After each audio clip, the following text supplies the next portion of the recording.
So, my dear brothers and sisters, just like I said at the beginning of the Mass, we are celebrating the feast of the Cathedral and the Basilica of the Pope in Rome. Siguro tataka kayo na ngayon ay celebration ng Basilica at nakikita natin na halos lahat ay mga misa para sa mga santo o para kay Jesus Christ and Mary. Pero ngayon po ay Basilica o Katedral. Bakit ganyan?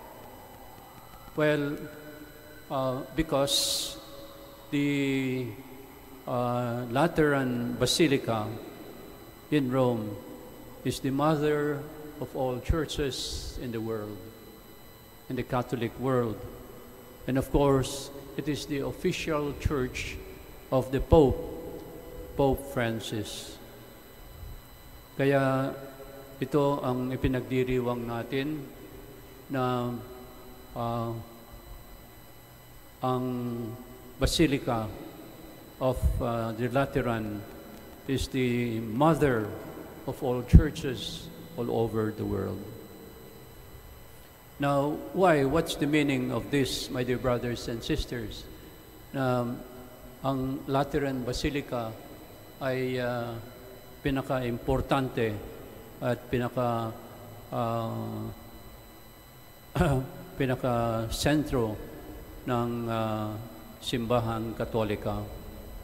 Well, for us who are Catholics, ang gustong sabihin ay dito ipapakita natin ang ating pagkakaisa bilang mga Katoliko. So it is not easy, my dear brothers and sisters, dahil ang laki ng pinakamalaking church, and not only the church, but also the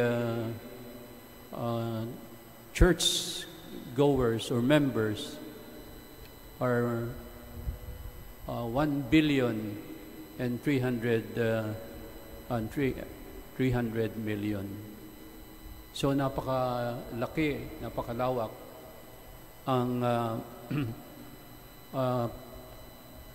ating Katolikong simbahan. So siguro dito sa mga 1 billion and 3 na ngayon ay mahirap ang maging Santo Papa, no?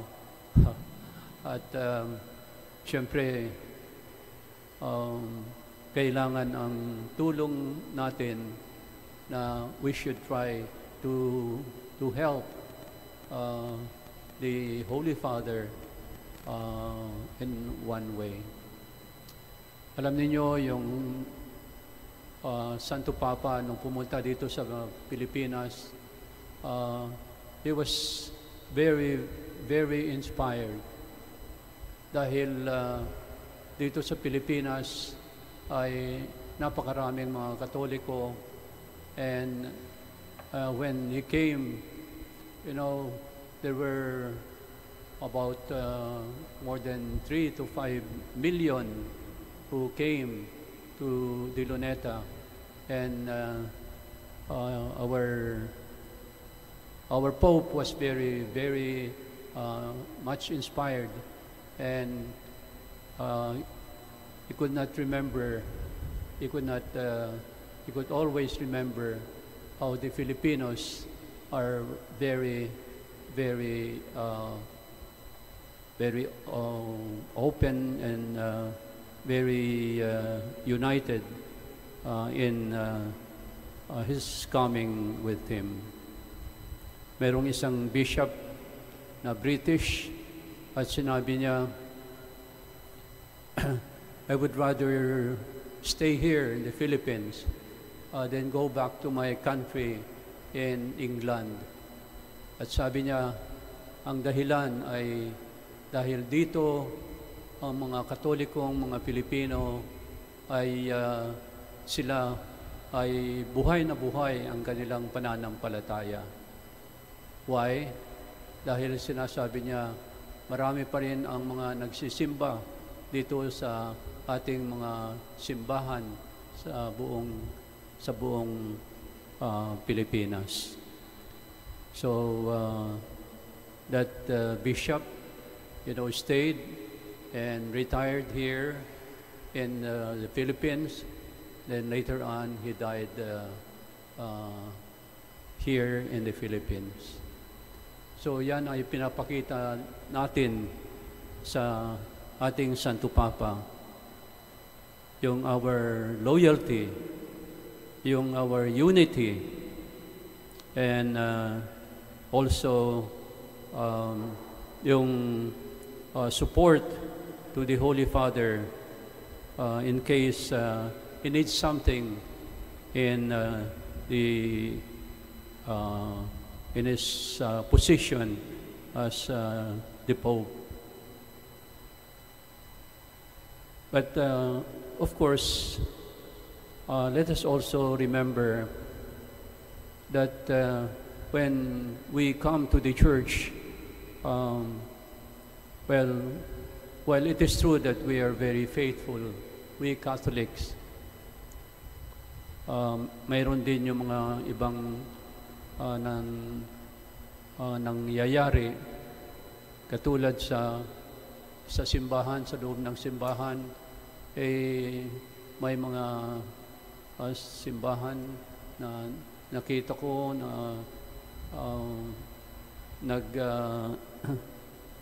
sa cellphone ang mga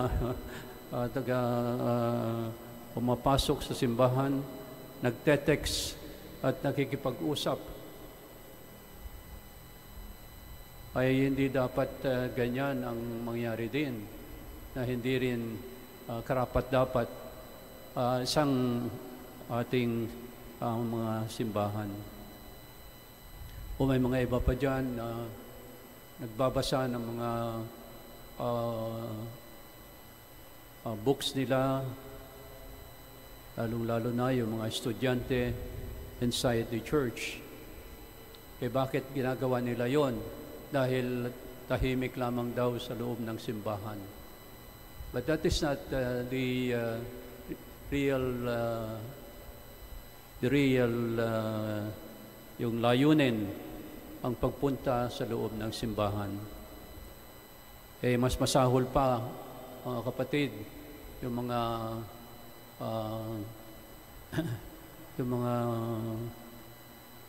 boyfriend at mga girlfriends who go to the church. Hindi po dito sa shrine, pero noon when I was assigned somewhere in a church, mayroon noon pumupunta doon sa taas at doon makikita may mga, siguro mag-sweetheart yung dalawa kasi may girlfriend at saka boyfriend.